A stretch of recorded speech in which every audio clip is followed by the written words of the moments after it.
Saraswati FM കരുതലിന്റെ നാദം ഹൃദയം കൊണ്ട് കേൾക്കും. സരസ്വതി FM-ലേക്ക് ഏവർക്കും സ്വാഗതം. ഇന്ന് 2026 മെയ് 25 കൊല്ലവർഷം 1201 ഇടവം 11 തിങ്കളാഴ്ച. ഇന്നത്തെ പ്രധാന വാർത്തകൾ. ഇന്ത്യൻ ബാങ്ക് ജീവനക്കാർക്കും ഉപഭോക്താക്കൾക്കുമായി സരസ്വതി മെഡിക്കൽ ക്യാമ്പ് സംഘടിപ്പിച്ചു. തുടർച്ചയായുള്ള ശക്തമായ മിന്നൽ ജാഗ്രതാ നിർദ്ദേശവുമായി ദുരന്ത നിവാരണ അതോറിറ്റി. കന്യാകുമാരി ജില്ലയിലെ കനാലുകൾ വൃത്തിയാക്കുന്നു. തെക്കൻ കുരിശുമലയിൽ തീർത്ഥാടനത്തിന് തുടക്കം. സമത റീക്രിയേഷൻ ക്ലബ് ടാക്സ് ടവർ സംഘടിപ്പിച്ച പ്രമേഹ പാദരോഗ മെഡിക്കൽ ക്യാമ്പ് വിജയകരമായി പൂർത്തിയാക്കി. വാർത്തകൾ വിശദമായി. പാറശാല ഇന്ത്യൻ ബാങ്കിൽ ജീവനക്കാർക്കും ഉപഭോക്താക്കൾക്കുമായി സൗജന്യ മെഡിക്കൽ ക്യാമ്പ് സംഘടിപ്പിച്ച് സരസ്വതി. 21/5/2026 വ്യാഴാഴ്ച രാവിലെ 10:30 മുതൽ വൈകുന്നേരം 4:30 വരെ പാറശാല ഇന്ത്യൻ ബാങ്ക് ബ്രാഞ്ചിൽ വെച്ചായിരുന്നു ക്യാമ്പ് നടന്നത്. ഡോക്ടർ ലീമ വിജയകുമാർ ക്യാമ്പിന് നേതൃത്വം നൽകി. നിരവധി ജീവനക്കാരും ഉപഭോക്താക്കളും ക്യാമ്പ് പ്രയോജനപ്പെടുത്തി. തുടർച്ചയായുള്ള ശക്തമായ മിന്നൽ ജാഗ്രതാ നിർദ്ദേശവുമായി ദുരന്ത നിവാരണ അതോറിറ്റി. സംസ്ഥാനത്ത് തുടർച്ചയായി മിന്നലിനുള്ള സാധ്യതയുള്ളതിനാൽ ഏറെ ജാഗ്രത പാലിക്കണമെന്ന് മുന്നറിയിപ്പ്. ഉച്ചയ്ക്ക് 2 മുതൽ രാത്രി 10 വരെ മിന്നലിനുള്ള സാധ്യത കൂടുതലാണ്. കാറ്റിന്റെ ദിശയിലുണ്ടായ വ്യതിയാനവും അന്തരീക്ഷത്തിലെ ഉയർന്ന ഈർപ്പവുമാണ് പെട്ടെന്നുള്ള മിന്നലിനോട് കൂടിയ മഴയ്ക്ക് കാരണമാകുന്നത്. മലയോര മേഖലകളിലുള്ളവർ പ്രത്യേകിച്ചും മുൻകരുതലുകൾ എടുക്കണം. മിന്നലിന്റെ ആദ്യ ലക്ഷണം കണ്ടാലുടൻ സുരക്ഷിതമായ കെട്ടിടത്തിനുള്ളിലേക്ക് മാറണം. ഗൃഹോപകരണങ്ങളുടെ വൈദ്യുതി കണക്ഷൻ സുരക്ഷിതമായി വേർപെടുത്തണം. TV, കമ്പ്യൂട്ടർ, ഫ്രിഡ്ജ് മുതലായ ഉപകരണങ്ങളുടെ പ്ലഗുകൾ ഊരിയിടണം. മിന്നലുള്ള സമയത്ത് ഫോൺ ഉപയോഗിക്കുന്നതും കഴിവതും ഒഴിവാക്കണമെന്നും ദുരന്ത നിവാരണ അതോറിറ്റി നിർദ്ദേശിച്ചു. തെക്കൻ കുരിശുമലയിൽ തീർത്ഥാടനത്തിന് തുടക്കം. ഒരു വർഷം നീളുന്ന 70ാമത് തീർത്ഥാടനത്തിന് തെക്കൻ കുരിശുമലയിൽ തുടക്കമായി. മോൺ വിൻസെന്റ് കെ. പീറ്റർ ഉദ്ഘാടനം ചെയ്തു. Father Gerald Mathias, father Arun P. ജിൻ, പ്രസാദ് കുരിശുമല എന്നിവർ പ്രസംഗിച്ചു. കന്യാകുമാരി ജില്ലയിലെ കനാലുകൾ വൃത്തിയാക്കുന്നു. കാർഷിക ആവശ്യങ്ങൾക്കായി പേച്ചിപ്പാറ അണയിൽ നിന്ന് വെള്ളം തുറന്നുവിടാൻ ഇനി 10 ദിവസം മാത്രം ബാക്കി നിൽക്കെ കന്യാകുമാരി ജില്ലയിലെ കനാലുകൾ വൃത്തിയാക്കുന്നതിനുള്ള നടപടി തുടങ്ങി. സാധാരണ ജൂൺ 1-നാണ് പേച്ചിപ്പാറ അണയിൽ നിന്നുള്ള വെള്ളം കാർഷിക ആവശ്യങ്ങൾക്കായി തുറന്നുവിടുന്നത്. ജില്ലയിലെ പ്രധാന കാർഷിക മേഖലകളായ പൂത്തേരി, തേരൂർ, ശുചീന്ദ്രം, അരുമനല്ലൂർ, തക്കല ഉൾപ്പെടെയുള്ള പ്രദേശങ്ങളിലെ കൃഷി ആവശ്യങ്ങൾക്കാണ് ഇത് പ്രയോജനപ്പെടുന്നത്.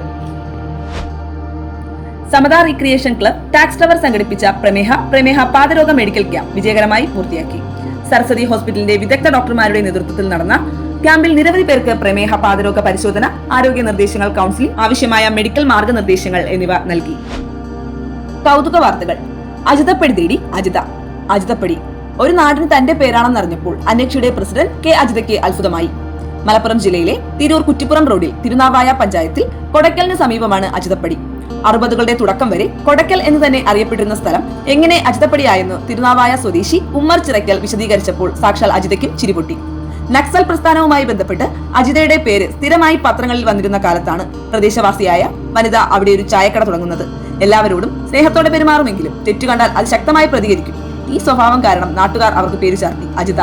അധികം വൈകാതെ അവർ ചായക്കട നിർത്തിയിരുന്ന സ്ഥലം അജിതപ്പടിയായി മാറി. കായികം. ഫിഫ അണ്ടർ-17 ലോകകപ്പ് മത്സരക്രമമായി. ഈ വർഷത്തെ ഫിഫ അണ്ടർ-17 പുരുഷ വനിതാ ലോകകപ്പുകളുടെ മത്സരക്രമം പ്രഖ്യാപിച്ചു. 24 ടീമുകൾ പങ്കെടുക്കുന്ന വനിതാ ലോകകപ്പ് ഒക്ടോബർ 17 മുതൽ നവംബർ 7 വരെ മൊറോക്കയിൽ നടക്കും. ഇനി ആരോഗ്യമുത്തുകളിൽ ഡോക്ടർ എസ്. കെ. അജയ്കുമാർ. പ്രിയമുള്ളവരെ, ഇന്നത്തെ ആരോഗ്യമുത്തുകളിൽ നമ്മൾ സംസാരിക്കുന്ന വിഷയം മഴക്കാലങ്ങളും രോഗപ്രതിരോധവും എന്നതാണ്. നിങ്ങൾക്ക് എല്ലാവർക്കും അറിയാം, ഇത്തവണ മൺസൂൺ 4-5 ദിവസം നേരത്തെ കേരളത്തിൽ തുടങ്ങുകയാണ്. മഴക്കാലം ഭൂമിയെ സംബന്ധിച്ചിടത്തോളം വളരെ നല്ലതാണെങ്കിലും രോഗികളെ സംബന്ധിച്ചിടത്തോളം വളരെയധികം സൂക്ഷിക്കേണ്ട കാലമാണ്. ഈ വിഷയത്തെ 3-4 ഭാഗങ്ങളായി തിരിക്കാം. 1, പ്രമേഹ രോഗികൾ. 2, സാധാരണ രോഗികൾക്കുണ്ടാകുന്ന പാദത്തിലെ പ്രശ്നങ്ങൾ. 3, സാംക്രമിക രോഗങ്ങൾ. 4, ശ്വാസകോശ രോഗങ്ങൾ തുടങ്ങിയ നേരത്തെ രോഗമുള്ള ആളുകളുടെ പ്രശ്നങ്ങൾ. നമുക്ക് ഓരോന്നായി നോക്കാം. ആദ്യം പ്രമേഹ രോഗികളെ സംബന്ധിച്ചിടത്തോളം മഴക്കാലം വളരെ ശ്രദ്ധിക്കേണ്ടതാണ്. തങ്ങളുടെ പാദങ്ങളിൽ ഇൻഫെക്ഷൻ വരുന്നതിന് ഈ മഴക്കാലം വളരെ വളക്കൂറുള്ള ഒരു കാലമാണ്. പ്രത്യേകിച്ചും ഹൈ റിസ്ക് ഫുഡ് അഥവാ വ്രണം വരാൻ സാധ്യതയുള്ള കാലുകൾ, വ്രണങ്ങളുള്ള കാലുകൾ, ഡ്രസ്സിംഗ് ചെയ്തുകൊണ്ടിരിക്കുന്നവർ എന്നിവർക്ക് ഈ മഴക്കാലവും മലിനജലവുമായുള്ള സമ്പർക്കവും വളരെയധികം പ്രശ്നങ്ങളുണ്ടാക്കുന്നു. കാലുകൾ വൃത്തിയായി സൂക്ഷിക്കുക, നനയാതെ സൂക്ഷിക്കുക, ഡ്രസ്സിംഗ് കൃത്യസമയത്ത് ചെയ്യുക. അഥവാ മലിനജലത്തിൽ സ്പർശനമുണ്ടായാൽ ഉടൻ തന്നെ വൃത്തിയാക്കി ഡ്രസ്സിംഗ് ചെയ്യുക തുടങ്ങിയവയാണ്. ഇനി ഈറങ്കാൽ എന്ന് പറയുന്ന വളം കടി ഈ സമയത്ത് വളരെയധികം വർദ്ധിക്കുന്നു. കാരണം നിങ്ങൾക്കറിയാം, വിരലുകളുടെ ഇടയിൽ അല്ലാതെ തന്നെ ഈർപ്പം നിൽക്കുന്നു. ഇതിൽ അത് നനവ് സംബന്ധിച്ച് ഈർപ്പം നിലനിൽക്കുന്നത് കൂടുന്നു. ഇനി 2 കാലുകളിലും സെല്ലുലൈറ്റിസ് വരുന്നത് പ്രമേഹ രോഗികളിൽ സാധാരണമാണ്. അതിനുള്ള സാധ്യതയും കൂടുന്നു. ഇനി സാധാരണ രോഗമില്ലാത്തവരെ കുറിച്ച് പറയുകയാണെങ്കിൽ, നമുക്ക് കാലുകളിൽ മുറിവ് പറ്റുക, മുറിവിൽ ഇൻഫെക്ഷൻ വരിക, മലിനജലം വഴി മറ്റ് രോഗങ്ങൾ, വെള്ളത്തിലൂടെ പകരുന്ന സാംക്രമിക രോഗങ്ങൾ പകരുക, എലിപ്പനി തുടങ്ങിയവ വരിക എന്നിവയ്ക്കും സാധ്യതയുണ്ട്. ഇനി സാംക്രമിക രോഗങ്ങളെക്കുറിച്ച് പ്രത്യേകിച്ച് പറയുകയാണെങ്കിൽ, മഴക്കാലം ഫലവർഗ്ഗങ്ങളുടെയും കാലമാണ്. മാമ്പഴം പഴുത്ത് പൊഴിഞ്ഞു വീണ് കാക്കയും പ്രാണികളും ഒക്കെ കഴിച്ച് ഭക്ഷിച്ച് ഈച്ച വന്ന് അവിടെ ഇരുന്ന് നിങ്ങൾക്ക് അറിയാം, വീടും പരിസരവും ഒക്കെ സാംക്രമിക രോഗാണുക്കൾ കൊണ്ട് നിറയുന്ന അവസ്ഥയാണ് ഈ മഴക്കാലം. അപ്പോൾ വളരെയധികം സൂക്ഷിച്ച് തിളപ്പിച്ചാറിയ വെള്ളം മാത്രം ഉപയോഗിക്കുക. വീടും പരിസരവും വൃത്തിയായി സൂക്ഷിക്കുക. വീട്ടിനകത്തേക്ക് കയറുമ്പോൾ കാലുകൾ വൃത്തിയാക്കി പുറത്തുള്ള മാലിന്യം അകത്ത് കടക്കാതെ സൂക്ഷിക്കുക. കൊതുകും ഈച്ചയും വരാതെ സൂക്ഷിക്കുക. ഇതൊക്കെ വളരെയധികം അത്യാവശ്യമാണ്.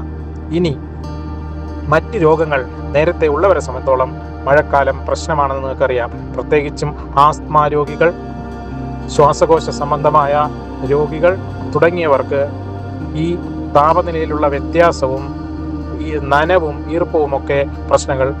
വളരെയധികം വൃത്തിയായ പരിസരവും ആവശ്യത്തിനുള്ള താപനില ക്രമീകരണത്തിന് മഫ്ലർ പോലെയുള്ള സാധനങ്ങളും അമിതമായ തണുപ്പ് ഒഴിവാക്കലും മഴ കൊള്ളാതിരിക്കലും ഒക്കെ അത്തരം രോഗികൾക്ക് അത്യാവശ്യമാണ്. ഭൂമിയുടെ സുരഭില കാലമായ മഴക്കാലം സസ്യങ്ങൾക്കും ജന്തുജാലങ്ങൾക്കും നല്ലതാണെങ്കിലും രോഗികളെ സംബന്ധിച്ചിടത്തോളം സൂക്ഷിക്കേണ്ട ഒരു കാലമാണ്. എല്ലാവർക്കും നല്ല ഒരു മൺസൂൺ കാലം ആശംസിച്ചുകൊണ്ട് നിർത്തുന്നു. നന്ദി, നമസ്കാരം. നാളത്തെ പ്രധാന ഒ പി വിവരം. Surgeon doctor S K. അജയ്കുമാർ രാവിലെ 9 മുതൽ 12 വരെ. ഗൈനക്കോളജി ഡോക്ടർ ബിന്ദു അജയ്കുമാർ രാവിലെ 10 മുതൽ വൈകിട്ട് 6 വരെ. Surgical gastro enterology doctor Avinash Krishnan രാവിലെ 9 മുതൽ 12 വരെ, വൈകിട്ട് 2 മുതൽ 4 വരെ. കൂടുതൽ വിവരങ്ങൾക്കും അപ്പോയിന്റ്മെന്റ്സിനും വിളിക്കൂ 9072442098 അല്ലെങ്കിൽ 047122019898. സരസ്വതി FM കേൾക്കൂ, സമ്മാനം നേടൂ. ഇന്നത്തെ ചോദ്യം: മഴക്കാലത്തെ ഏറ്റവും പേടിക്കേണ്ട ഒരു രോഗമാണ് ലെപ്റ്റോസ്പൈറോസിസ് അഥവാ എലിപ്പനി.